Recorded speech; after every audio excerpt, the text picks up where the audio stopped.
Pag may pera.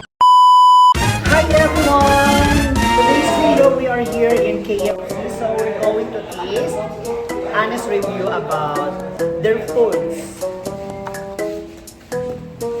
Dito tayo ngayon sa may KFC, sa may Sharura, and newly opened siya last week ago. And we bought chicken with rice. It's so nice na nagkaroon na ng rice dito in a box, alright? So here. Bagay sa akin kasi mahilig ako sa rice. And also, we got a 6 pieces spicy chicken joy dito sa may KFC, alright? With 1 piece of bun and some fries. Ayan. Okay naman. And also, meron din siya coleslaw. Try natin yan. Yeah. So now we're going to start for a food test review, alright? With Miss Rika all the way from Ilocos. Ayan. So let's go. And Siyempre, hindi nawawala ang kanilang paborito. so food taste tayo, review tayo for this. So time check nga pala. Time check 11:50. Ayan. So, kaka-out lang namin at this is the right time para kumain. Ayan. So, isa lang yung kinuha natin food na may rice. Okay na yan, kasi na yan. Masyado nang marami para sa isang So, tao. let's G! Ayan, meron kami dito gloves. Ang cute ng gloves nila. Ayan. Ganda ng gloves nila. Nakakaliw kulay. Wow, talagang buhay na buhay. And meron tayong 1 piece of chicken joy na leg part. At pinili niya talaga yung malaki. Charin. Malaki daw. Malaki na ito. Sarap kasi yung buhay mo. Lalo pag matigas. Crunchy. Para pasal.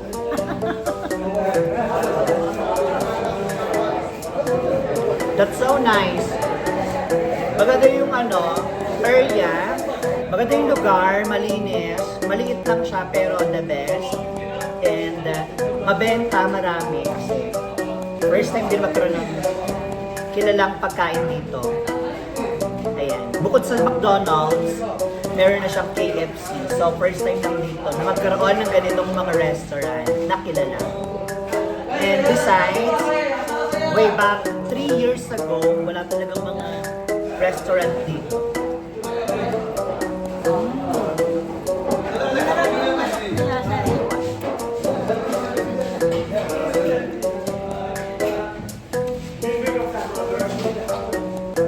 Hindi nakakasawa.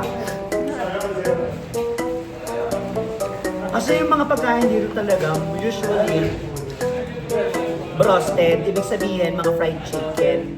Pero hindi siya kilala. Pero may isa sa mga broastedan or yung chicken na fried chicken na binibenta dito, which is 20 SR, 18 to 20 SR. Pero meron siyang one of the best talaga na broastedan dito, which is located siya sa may Balat. Diba? Ang sarap doon. Talagang lasang dyan. Roasted eh. Tapos ngayon, ang chicken naman dito may rice, 30 SR. Meron din silang parang broasted, which is, magkano?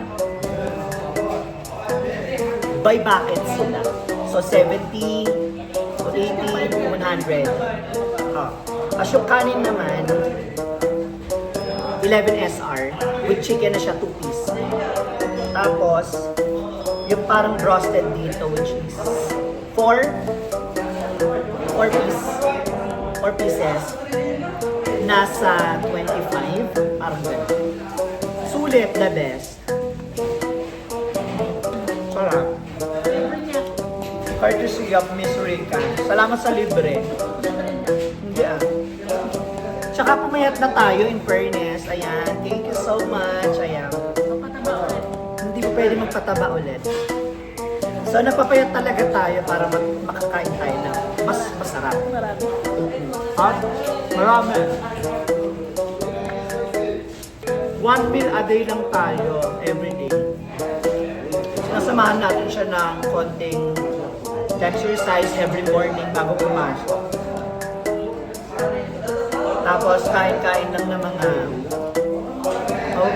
konti lang. Makain ako ng mga almost 1,000 calories lang tinitake ko every day. Yes. Kasi yung isang cup kasi ng kanin, nasa 300 to 500 calories siya. Tapos yung ulam pa, nasa 300 to 500 calories. So, one day a meal lang ako. Kaya, namamonitor ko yung kinakain. Just share it lang naman, guys. And this time, nag-order kami ng ganitong food with 2-piece chicken with rice. Meron ka makikita dito ng mga calorie na nakalagay kung ilan. So, one order of this, 1,400 calories. Alright? At ito naman, nasa nasa 1,000 calories din. So, sa isang araw kasi kailangan, pag ang babae is almost 2,000 calories lang dapat ang ma-take mo every day.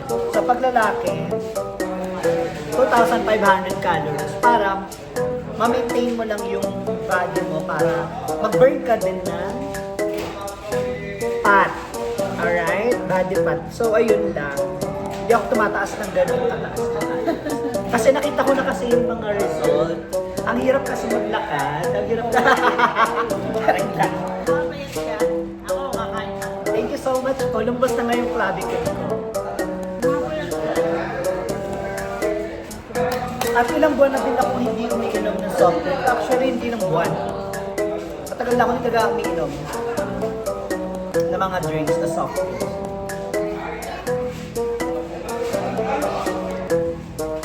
Lalaki na naman yung tiyan ko ito. Pero, bukas ulit ako kakain ng alas 12 ng tanghali. Kaya yung tiyan ko, namilit ng konti. Kasabayan ko lang kayo ng permitin. Wala siyang gravy, kaya kung gusto mong gumawa ng gravy, pwede mo gumawa sa bahay. Ganun.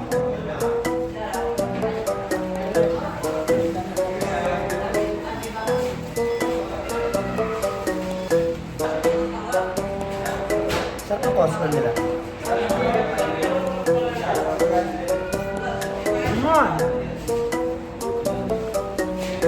So nice! Ang sarap! Ang sarap! Ang sarap! Masarap pag may pera. Masarap talaga yan. Ang sariwa din. Oo yan.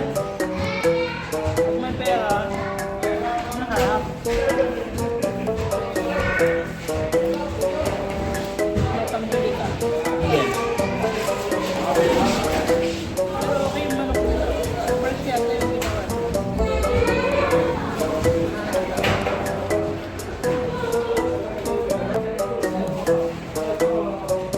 Hindi siya maalat. Hindi siya matamis. Sakto lang. Mas masarap pa rin siya. Tama mali. Ah, Pag tinola. hindi na ako naniniwala. Pag tinola. Dahil dyan ikaw magbabayan. Pang gula naman ako yung tinola. Masarap, grabe. So, dito na nga po nagtatapos ang ating mukbang for KFC. Dahil, continue na namin yung pagkain, okay? Thank you so much, guys. Ayan. Always remember that, choose happiness and spread good vibes. Bye!